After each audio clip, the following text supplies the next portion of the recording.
2026 சட்டப்பேரவை தேர்தலை முன்னிட்டு தமிழ்நாடு அரசியல் களம் சூடுபிடிக்க தொடங்கியுள்ளது. இந்த நிலையில் முதலமைச்சர் மு.க.ஸ்டாலின் தலைமையில் இன்று அண்ணா அறிவாலயத்தில் திமுக மாவட்ட செயலாளர்கள் கூட்டம் நடைபெற்றது. திமுக கடந்த ஆண்டு முதலே தேர்தல் களத்தில் பயணிக்க தொடங்கிவிட்டது.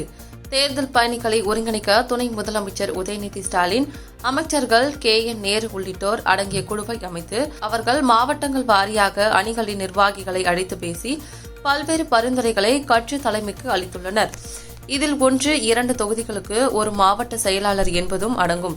இதைத் தொடர்ந்து சில மாவட்ட செயலாளர்கள் மட்டும் மாற்றப்பட்டனர். பெரிய அளவுக்கு மாற்றங்கள் செய்யப்படவில்லை. முதல்வரும் துணை முதல்வரும் மாவட்ட வாரியாக செல்லும் போது கட்சி நிர்வாகிகளை சந்தித்து தேர்தல் தொடர்பான பல்வேறு அறிவுறுத்தல்களை வழங்கியிருந்தனர்.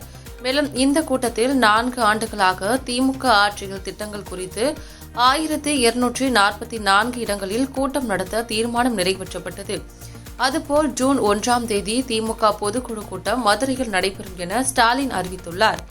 இந்நிலையில்தான் அதிமுக பாஜக கூட்டணி உருவாகியுள்ளது. இது தவிர தவேகாவும் நாம் தமிழர் கட்சியும் தனித்து களம் காண்கின்றன. இதில் தவேகா திமுக வாக்குகளை கணிசமாக பிரிக்குமா, இது திமுகவின் வெற்றியை பாதிக்கும் என்ற கருத்து நிலவுகிறது. இதனால் திமுக தனது கூட்டணியில் உள்ள கட்சிகளை வெளியேறாமல் தடுத்து அதிமுக பாஜக எதிர்ப்பு ஓட்டுகளை தங்கள் பக்கம் இழுக்கும் முயற்சியில் ஈடுபட்டுள்ளது. இதன் ஒரு பகுதியாக தேர்தலுக்கான அடுத்த கட்ட பணிகள் தொடர்பாக விவாதிக்கவும் பணிகளை தீவிரப்படுத்தவும் முதல்வர் மு.க.ஸ்டாலின் தலைமையில் மாவட்ட செயலாளர்கள் கூட்டம் நடைபெற்றது.